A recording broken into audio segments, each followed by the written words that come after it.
ವೀಕ್ಷಕರೇ ನಮಸ್ಕಾರ. ನಾನು ನಿಮ್ಮ ರಾಕೇಶ್ ಶಾರುಂಡಿ. ಬಿಸ್ನೆಸ್ಸೇ ಬೇರೆ, ಜನಪ್ರಿಯತೆಯೇ ಬೇರೆ. ಯಾಕೆಂದರೆ ನಾನು ಗುರುತಿಸ್ಕೊಳ್ಬೇಕು ಅಂತ ಗೋಲ್ಡ್ ಸುರೇಶ್ ಅವರು ತಮ್ಮ ಬಿಸ್ನೆಸ್ಸನ್ನು ಇನ್ನೊಬ್ಬರಿಗೆ ವಹಿಸಿ ಈ ಹುಚ್ಚಾಟ ಜೊತೆಗೆ ಸೆನ್ಸ್ ಇಲ್ಲದ ರಿಯಾಲಿಟಿ ಶೋ ಅಂತ ಕೆಲವರೆಲ್ಲರೂ ಕೂಡ ವಿರೋಧ ಮಾಡ್ತಿರಲ್ವಾ, ಈ ಬಿಗ್ ಬಾಸ್ ಸೀಸನ್ 11ಗೆ ಗೋಲ್ಡ್ ಸುರೇಶ್ ಅವರು ಎಂಟ್ರಿ ಕೊಟ್ಟಿದ್ದು.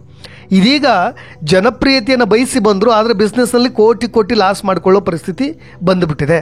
ಅವರ ಪ್ರೀತಿಯ ಹೆಂಡತಿಗೆ ಬುದ್ಧಿವಂತೆ ಜಾಣೆ ಹೆಚ್ಚಾಗಿ ಓದಿದ್ದಾಳೆ ಅಂತ ಹೇಳಿ ಪ್ರೀತಿಯ ಹೆಂಡತಿಗೆ ತನ್ನ ಬಿಸ್ನೆಸ್ಸನ್ನು ನೋಡ್ಕೊಳ್ಳಿಕ್ಕೆ ಅಂತ ಹೇಳಿ ವಹಿಸಿ ಬಂದುಬಿಟ್ಟಿದ್ರು. ಆದರೆ ಇದೀಗ ಅದೇ ಎಡವಟ್ಟಿನಿಂದಾಗಿ ಬಿಸ್ನೆಸ್ ಪಾತಾಳಕ್ಕೆ ಹೋಗಿಬಿಟ್ಟಿದೆ, ಬಿಸ್ನೆಸ್ ಲಾಸ್ ಆಗಿಬಿಟ್ಟಿದೆ.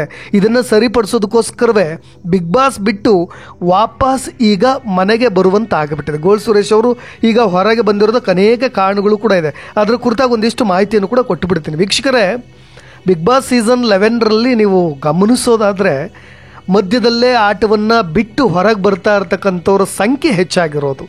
ಆರಂಭದಲ್ಲಿ ವೈಲ್ಡ್ ಕಾರ್ಡ್ ಮೂಲಕ ಎಂಟ್ರಿ ಕೊಟ್ಟಂಥ ಶೋಭಾ ಶೆಟ್ಟಿ, ಇನ್ನೊಂದು ರಿಯಾಲಿಟಿ ಶೋ ಅನುಭವವೂ ಕೂಡ ಅವರಿಗಿತ್ತು. ಕನ್ನಡದಲ್ಲಿ ಇವರೇನೋ ಅಬ್ಬರಿಸಿಬಿಡ್ತಾರೆ, ಬಹಳಷ್ಟು ಜೋರಿದ್ದಾಳೆ ಅಂತ ನಾವೆಲ್ಲರೂ ಕೂಡ ಅಂದ್ಕೊಂಡಿದ್ವಿ. ಅವರು ಕೂಡ ನನ್ನ ಕೈಲಿ ಆಟ ಆಡಲಿಕ್ಕೆ ಆಗ್ತಾ ಇಲ್ಲ ಅಂತ ಹೇಳಿ ಸಣ್ಣ ಕಾರಣ ಆರೋಗ್ಯದ ನೆಪವನ್ನು ಹೇಳಿ ಬಿಗ್ ಬಾಸ್ ಮನೆಯಿಂದ ಹೊರಗೆ ಹೋದರು. ಇನ್ನು ಕಿತ್ತಾಡಿಕೊಂಡು ಲಾಯರ್ ಜಗದೀಶು, ರಂಜಿತ್ ಅವರು ಕೂಡ ಹೊರಗೆ ಹೋದರು. ಲಾಯರ್ ಜಗದೀಶ್ ಅವರು ಹುಟ್ಟಾಕಿದಂಥ ಸೆನ್ಸೇಷನ್ ನಿಮಗೆಲ್ಲರಿಗೂ ಕೂಡ ಗೊತ್ತೇ ಇದೆ. ಇದಾದ ಮೇಲೆ ಚೈತ್ರಾ ಕುಂದಾಪುರ್ ಯಾವುದೋ ಒಂದು ಪುಟ್ಟ ಕೇಸ್ನಲ್ಲಿ ಹೊರಗೆ ಹೋದರು, ಮತ್ತೆ ಒಳಗೆ ಬಂದರು ಬಿಗ್ ಬಾಸ್ ಮನೆಗೆ. ಇದೀಗ ಗೋಲ್ಡ್ ಸುರೇಶ್ ಬಿಗ್ ಬಾಸ್ ಆಟವನ್ನು ಕ್ವಿಟ್ ಮಾಡಿ ಹೊರಗೆ ಬಂದುಬಿಟ್ಟಿದ್ದಾರೆ. ಯಾಕೆಂದರೆ ಅವರು ಬರಲಿಕ್ಕೂ ಕೂಡ ಒಂದು ದೊಡ್ಡ ಕಾರಣ ಕೂಡ ಇದೆ. ಬಿಗ್ ಬಾಸ್ ಮನೆಯಿಂದ ಹೊರಗೆ ಬಂದಿರೋ ಗೋಲ್ಡ್ ಸುರೇಶ್ ಇದ್ರ ಕುರಿತಾಗಿ ಒಪ್ಕೊಂಡಿದ್ದಾರೆ. ಏನಾಗಿದೆ, ವ್ಯಾಪಾರದಲ್ಲಿ ಬಿಗ್ ಲಾಸ್ ಆಗಿಬಿಟ್ಟಿದೆ, ಪ್ರಪಾತಕ್ಕೆ ಬಿದ್ದು ಹೋಗ್ಬಿಟ್ಟಿದೆ. ಕಾರಣ ಅಂದರೆ ನನ್ನ ಹೆಂಡತಿ ಅದನ್ನು ನಡೆಸ್ಕೊಳ್ಳಿಕ್ಕೆ ಆಗ್ತಾ ಇಲ್ಲ, ಫ್ರಸ್ಟ್ರೇಷನ್ಗೂ ಕೂಡ ಅವಳು ಹೋಗಿದ್ಲು ಅಂತ. ಏನಾಯಿತು ಅನ್ನೋದ್ರ ಕುರಿತಾಗಿ ಒಂದಿಷ್ಟು ಇನ್ಫಾರ್ಮೇಷನ್ನ ನಾನು ಕೊಟ್ಟು ಬಿಡ್ತೀನಿ. ಗೋಲ್ಡ್ ಸುರೇಶ್ ಅವರು ನಡೆಸ್ತಾ ಇದ್ದಂಥ ಬಿಸ್ನೆಸ್ಸಲ್ಲಿ ದೊಡ್ಡ ಮಟ್ಟದ ಏರುಪೇರು ಆಗಿದ್ದಕ್ಕೆ ನಾನು ಹೊರಗೆ ಬರಬೇಕಾಯಿತು ಅಂತ ಗೋಲ್ಡ್ ಸುರೇಶ್ ಅವರು ಕ್ಲಾರಿಟಿಯನ್ನು ಕೂಡ ಕೊಟ್ಟಿದ್ದಾರೆ. ಭಾರೀ ನಷ್ಟವನ್ನು ಅನುಭವಿಸಿದ ಕಾರಣದಿಂದಲೇ ಅವ್ರ ಮನೆಯವರು, ಅವ್ರ ಕುಟುಂಬದವರು, ಅವ್ರ ಹೆಂಡತಿ ತುಂಬ ಅಳಲನ್ನು ತೋಡ್ಕೊಂಡ್ರು, ನೋವನ್ನು ತೋಡ್ಕೊಂಡ್ರು. ನೀವು ಬರದೇ ಇದ್ದರೆ ಬಿಸ್ನೆಸ್ ಇನ್ನೂ ಕೂಡ ಪ್ರಪಾತಕ್ಕೆ ಹೋಗಿಬಿಡುತ್ತೆ, ಅದನ್ನು ನಮ್ಮ ಕೈಲಿ ಹ್ಯಾಂಡ್ಲ್ ಮಾಡೋಕ್ಕೆ ಆಗ್ತಾ ಇಲ್ಲ. ಬಿಸ್ನೆಸ್ ಅನ್ನೋದೇ ಹಾಗೆ. ಯಾಕೆಂದರೆ ಇಲ್ಲಿ ನಾನು ಅತಿಯಾಗಿ ಓದ್ಕೊಂಡ್ಬಿಟ್ಟಿದ್ದೀನಿ ಅನ್ನೋರು ಈ ಬಿಸ್ನೆಸ್ಗಳನ್ನು ಹ್ಯಾಂಡ್ಲ್ ಮಾಡಲಿಕ್ಕೆ ಕಷ್ಟ ಆಗಿಬಿಟ್ಟಿತ್ತು. ಒಂದು ಜನಮಳಿಕೆ ಇರಬೇಕು, ಕಮ್ಯುನಿಕೇಷನ್ ಸ್ಕಿಲ್ ಇರಬೇಕು, ಹಣದ ವಹಿವಾಟು ಇರಬೇಕು, ಜೊತೆಗೆ 200ರಿಂದ 300 ಜನರು ಕೆಲಸ ಮಾಡ್ತಾ ಇರೋ ಕಂಪನಿ ಅದು ಗೋಲ್ಡ್ ಸುರೇಶ್ ಅವರ ಅಂಡರಲ್ಲಿ. ಅವರಿಗೆಲ್ರಿಗೂ ಕೂಡ ಸ್ಯಾಲ್ರಿಯನ್ನು ಮಾಡಬೇಕು. ಜೊತೆಗೆ ಅವರೆಲ್ಲರೂ ಕೂಡ ಗೋಲ್ಡ್ ಸುರೇಶ್ ಅವ್ರನ್ನ ಡಿಪೆಂಡ್ ಆದಂಥವ್ರು. ಅವರು ತೆಗೆದುಕೊಳ್ಳೋ ನಿರ್ಧಾರ ಎಲ್ಲವೂ ಕೂಡ ಉಲ್ಟಾ ಸೀದಾ ಆಗಿಬಿಡುತ್ತೆ. ಹಾಗಾಗಿ ಅವರ ಪತ್ನಿ ಫ್ರಸ್ಟ್ರೇಷನ್ಗೆ ಹೋಗಿಬಿಟ್ಟಿದ್ದಾರಂತ. ನೀವು ಅದನ್ನು ಕೇಳಿಬಿಟ್ರೆ ಇಮ್ಯಾಜಿನ್ ಕೂಡ ಮಾಡ್ಕೊಳ್ಳಿಕ್ಕೆ ಆಗೋದಿಲ್ಲ. ಯಾಕೆಂದರೆ ಅದನ್ನು ಎದುರಿಸುವಂಥ ಶಕ್ತಿಯೂ ಕೂಡ ಇರಬೇಕಾಗುತ್ತೆ. ಗೋಲ್ಡ್ ಸುರೇಶ್ ಅವ್ರಿಗೂ ಕೂಡ ಅದೇ ಆಗಿರೋದು. ಗೋಲ್ಡ್ ಸುರೇಶ್ ಅವರು ಮೂಲತಃ ನಿಮಗೆಲ್ಲ ಗೊತ್ತಿರ್ಬೋದು, ಇದೇ ಬೆಳಗಾವಿ ಜಿಲ್ಲೆ ಅಥಣಿ ತಾಲೂಕಿನವರು, ಪಾರ್ತನಹಳ್ಳಿ ಎಂದು ಒಂದು ಸಣ್ಣ ಗ್ರಾಮ, ಪುಟ್ಟ ಗ್ರಾಮದವರು. ಈ ಮಟ್ಟಿಗೆ ಬೆಂಗಳೂರಿಗೆ ಬಂದು ಸಕ್ಸಸ್ ಕಂಡಿದ್ದಾರೆ. ಆರಂಭದಲ್ಲಿ ಅವ್ರಿಗೊಂದು 7-8 ಎಕರೆ ಜಮೀನಿದೆ, ಒಂದು 4 ಜನ ಮಕ್ಕಳು, ಗಂಡು ಮಕ್ಕಳು. ಇನ್ನು ಈ ಗೋಲ್ಡ್ ಸುರೇಶ್ ಅವ್ರನ್ನ ಹೊರತುಪಡಿಸಿ ಇನ್ನೂ ಕೂಡ 3 ಜನ ಇದ್ದಾರೆ. ಎಲ್ಲರೂ ಕೂಡ 7-8 ಎಕರೆ ಅವರೆಲ್ಲರೂ ಕೂಡ ಹಂಚ್ಕೊಂಡೇ ಕೆಲಸ ಮಾಡ್ತಾ ಇರೋದು. ಇನ್ನೂ ಆರಂಭದಲ್ಲಿ ನಾನು ಕೃಷಿಯಲ್ಲಿದ್ದರೆ ನಾನು ಸಕ್ಸಸ್ ಕಾಣಲಿಕ್ಕೆ ಸಾಧ್ಯವಿಲ್ಲ ಅಂತ ಬೆಂಗಳೂರಿಗೆ ಬಂದವರು ಗೋಲ್ಡ್ ಸುರೇಶ್ ಅವರು. RSS ಸ್ವಯಂ ಸೇವಕ ಸಂಘದಲ್ಲೂ ಕೂಡ ಕೆಲಸ ಮಾಡಿದ್ದಾರೆ, ಕೇಶವಪುರದಲ್ಲಿ. ಅದಾದ ನಂತರ ನಿಮಗೆಲ್ಲ ಗೊತ್ತಿರೋ ಹಾಗೆ ಈಗ ನಾವು ಉತ್ತರ ಕರ್ನಾಟಕದ ಗೋಲ್ಡ್ ಸುರೇಶ್ನ ಸಿಕ್ಕಾಪಟ್ಟೆ ರಿಚ್ಚು. ಜೊತೆಗೆ ನಾನು ಸಾವಿರಾರು ಜನರ ಜೊತೆ ಫೈಟ್ ಮಾಡಿ ಈ ಮಟ್ಟಕ್ಕೆ ಬೆಳೆದ್ಬಿಟ್ಟಿದ್ದೀನಿ. ಬಿಗ್ ಬಾಸ್ನಲ್ಲೂ ಕೂಡ ಹೋಗಿ ನಾನು ಸಕ್ಸಸ್ ಕಾಣ್ತೀನಿ ಅಂತ ಹೇಳಿ ಹಠದಿಂದ ಒಳಗೆ ಬಂದವರು ಅವರು ಬಿಗ್ ಬಾಸ್ ಮನೆ ಒಳಗೆ. ಬರ್ತಿ 2 ಕೋಟಿ ರೂಪಾಯಿ ಬೆಲೆ ಬಾಳೋ ಬಂಗಾರವನ್ನೇ ಧರಿಸ್ಕೊಂಡವ್ರು ಗೋಲ್ಡ್ ಸುರೇಶ್ ಅವರು ಬಿಗ್ ಬಾಸ್ ಮನೆಗೆ ಎಂಟ್ರಿ ಕೊಟ್ಟಿದ್ದು. ಅಲ್ಲಿರ್ತಕ್ಕಂಥ ಲೇಡಿ ಕಂಟೆಸ್ಟೆಂಟ್ಗಳೆಲ್ಲ ನಿಬ್ಬೆರಗಾಗಿಬಿಟ್ಟಿದ್ರು, ಜೊತೆಗೆ ಹೌಹಾರು ಬಿಟ್ಟಿದ್ರು. ಯಾಕೆಂದರೆ ಹೆಣ್ಮಕ್ಳಿಗೆ ಸಹಜವಾಗಿ ಗೋಲ್ಡ್ ಮೇಲೆ ಅತೀವ ಪ್ರೀತಿ ಇದ್ದೇ ಇರುತ್ತೆ, ಆಸಕ್ತಿ ಕೂಡ. ಯಾರೇ ಹೆಚ್ಚಾಗಿ ಗೋಲ್ಡನ್ನು ಹಾಕ್ಕೊಂಡ್ರೆ ಅವ್ರನ್ನ ಬೆರಗುಗಣ್ಣಿಂದ ನೋಡ್ತಾರೆ. ಗೋಲ್ಡ್ ಸುರೇಶ್ ಕೂಡ ಅದೇ ರೀತಿಯಾಗಿ ದಪ್ಪದ ಗೋಲ್ಡ್ ಹಾರಗಳು, ಸರಗಳು, ಉಂಗುರ, ಕಡಗಗಳನ್ನು ಜೊತೆಗೆ ಕೈಯಲ್ಲಿ ಮೈಯಲ್ಲಿ ಹಾಕ್ಕೊಂಡು ಇದೇ ಬಿಗ್ ಬಾಸ್ ಮನೆಗೆ ವೈಟ್ ಆ್ಯಂಡ್ ವೈಟ್ ಪಂಚೆ ಹಾಕ್ಕೊಂಡು ಎಂಟ್ರಿ ಕೊಟ್ಟಿದ್ದರು. ಆದರೆ ಇದೀಗ ಬಿಗ್ ಬಾಸ್ ಮನೆಯಲ್ಲಿ ಅವ್ರಿಗೆ ಹೆಸರೇನೋ ಸಿಕ್ತು, ಭಾಳಷ್ಟು ಕರ್ನಾಟಕದಲ್ಲಿ ಪ್ರಸಿದ್ಧಿಯನ್ನು ಪಡೆದ್ರು. ಭಾಳಷ್ಟು ಜನ ಕನ್ನಡ ಎಲ್ಲೆಲ್ಲಿ ಅಭಿಮಾನಿಗಳಿದ್ದಾರೆ ಇಡೀ ಪ್ರಪಂಚದಲ್ಲಿ ಅವರೆಲ್ಲರೂ ಕೂಡ ಗೋಲ್ಡ್ ಸುರೇಶ್ ಯಾರು ಅನ್ನೋದನ್ನ ರೆಕಗ್ನೈಸ್ ಮಾಡ್ತಾರೆ. ಆದರೆ ಬಿಸ್ನೆಸ್ ಮಾತ್ರ ಈಗ ಕೋಟಿ ಕೋಟಿ ಹಣವನ್ನು ಲಾಸ್ ಮಾಡ್ಕೊಳ್ಳೋ ಪರಿಸ್ಥಿತಿ ಬಂದುಬಿಟ್ಟಿದೆ.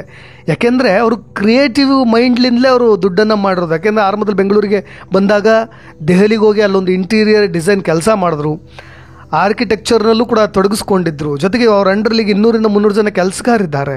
ಫಾರಿನಿಂದ ಬಂದ ಇಂಜಿನಿಯರ್ ಕೂಡ ಕೆಲಸ ಮಾಡ್ತಿದ್ದಾರೆ ಅವ್ರ ಕೆಳಗೆ. ಆದರೆ 500 ರೂಪಾಯಿ ಇಟ್ಕೊಂಡು ಈ ಮಟ್ಟಕ್ಕೆ ಬೆಳೆದವರು ತನ್ನ ಹೆಂಡತಿಗೆ ಈ ಜವಾಬ್ದಾರಿನ ನೋಡ್ಕೊಳ್ಬೇಕು ಅಂತ ವಹಿಸಿ ಹೋಗಿದ್ದೆ ಈಗ ದೊಡ್ಡ ಸಮಸ್ಯೆಗೂ ಕೂಡ ಗುರಿಯಾಗಿದೆ. ಇತ್ತೀಚೆಗೆ ಈ ಬಿಗ್ ಬಾಸ್ ಮನೆಯಿಂದ ಹೊರಗೆ ಬರ್ತಾರೆ ಇದೇ ಗೋಲ್ಡ್ ಸುರೇಶ್ ಅವರು ಅಂತ ಹೇಳಲಿಕ್ಕೆ ಕಾರಣ ಕೂಡ ಅವ್ರ ತಂದೆಗೆ ಹುಷಾರಿಲ್ಲ. ಶಿವಗೌಡ ಅವರಿಗೆ, ಅಂದರೆ ಸಿದ್ದಗೌಡ ಅಂತ ಅವ್ರ ಹೆಸರು, ತಂದೆ ಹೆಸರು. ಅವ್ರಿಗೆ ಹುಷಾರಿಲ್ಲ, ಜೊತೆಗೆ ಅವ್ರು ತೀರ್ಕೊಂಡ್ಬಿಟ್ಟಿದ್ದಾರೆ ಅನ್ನೋ ರೀತಿಯಾಗೆಲ್ಲ ಒಂದಿಷ್ಟು ರೂಮರ್ಸ್ಗಳು ಕೂಡ ಹಬ್ಬಿಸಲಾಯಿತು. ಯಾವುದೋ ಒಂದು ತುರ್ತು ಪರಿಸ್ಥಿತಿ ಹೊರಗೆ ಬಂದೇ ಬರ್ತಾರೆ ಅನ್ನೋ ಮಾತುಗಳು ಯಾವಾಗ ಬಿಗ್ ಬಾಸ್ ಮನೆಯಲ್ಲಿ ಆ ಟಾಕ್ ಶುರುವಾಯಿತು, ಅದಾದ ಮೇಲೆ ಈಗ ಎಲ್ಲದಕ್ಕೂ ಕೂಡ ತೆರೆ ಬಿದ್ದಿರೋದು. ನನ್ನ ಜೊತೆ ಇರೋರೇ ಈ ರೀತಿಯ ಕೆಟ್ಟದಾಗಿ ನಮ್ಮ ತಂದೆ ತೀರ್ಕೊಂಡಿದ್ದಾರೆ ಅಂತ ರೂಮರ್ಸ್ನ ಹಬ್ಸಿದ್ರು, ಅದಕ್ಕೆಲ್ಲ ನನಗೆ ಬೇಜಾರಿಲ್ಲ. ಆದರೆ ಆಗಿದ್ದ ತೊಂದರೆ ಏನು ಅನ್ನೋದ್ರ ಕುರಿತಾಗಿ ಅವರೇ ಕೂಡ ಕ್ಲಾರಿಟಿ ಕೊಟ್ಟಿದ್ದಾರೆ.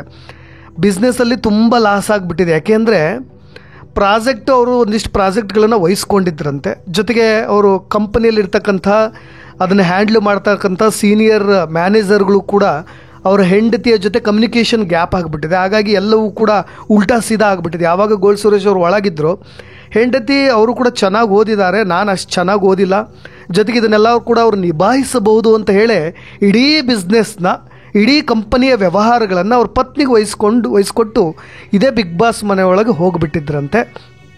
ಆದರೆ ಅದನ್ನು ಅವರಿಗೆ ಕಂಟ್ರೋಲ್ ಮಾಡಲಿಕ್ಕಾಗಿಲ್ಲ, ಹ್ಯಾಂಡ್ಲ್ ಮಾಡಲಿಕ್ಕಾಗಿಲ್ಲ.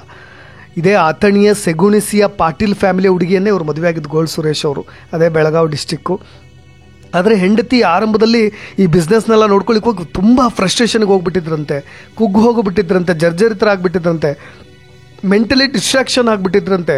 ಏನಪ್ಪ ಇದನ್ನು ನನ್ನ ಕೈಲಿ ಮ್ಯಾನೇಜೇ ಮಾಡೋಕ್ಕಾಗ್ತಾಯಿಲ್ಲ ಅಂತ ತುಂಬ ಮಾನಸಿಕವಾಗಿ ಖಿನ್ನತೆಗೂ ಕೂಡ ಒಳಗಾಗಿಬಿಟ್ಟಿದ್ರಂತೆ. ಹಾಗಾಗಿ ಖುದ್ದಾಗಿ ಅವರೇ ಬಿಗ್ ಬಾಸ್ನವ್ರ ಜೊತೆ ಮಾತನಾಡಿ, ಅವ್ರ ಟೀಮ್ನವ್ರ ಜೊತೆ ಮಾತಾಡಿ, ನನಗಿದನ್ನು ನೋಡ್ಕೊಳ್ಳಿಕ್ಕಾಗ್ತಿಲ್ಲ, ದಯವಿಟ್ಟು ಗೋಲ್ಡ್ ಸುರೇಶ್ ಅವ್ರನ್ನ ಹೊರಗೆ ಕಳಿಸಿಕೊಡಿ ಅಂತೇಳಿ ತುಂಬ ರಿಕ್ವೆಸ್ಟ್ ಮಾಡ್ಕೊಂಡ್ಬಿಟ್ಟಿದ್ದಾರೆ. ಯಾಕೆಂದರೆ ಅವ್ರ ಪತ್ನಿಗೆ ತಲೆ ಕೊಟ್ಟು ಹೋಗಿಬಿಟ್ಟಿದೆ.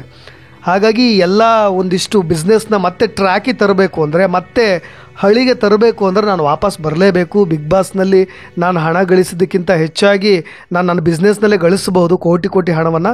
ಆದರೆ ಕೇವಲ 50 ಲಕ್ಷಕ್ಕೋಸ್ಕರ ಬರಲಿಲ್ಲ, ನಾನು ಒಂದು ಹೆಸರು ಮಾಡಬೇಕು ಅಂತಲೂ ಕೂಡ ಬಂದೆ. ಅದು ಈಗ ಆರಂಭದಲ್ಲಿ ಸಿಕ್ಕಿದೆ.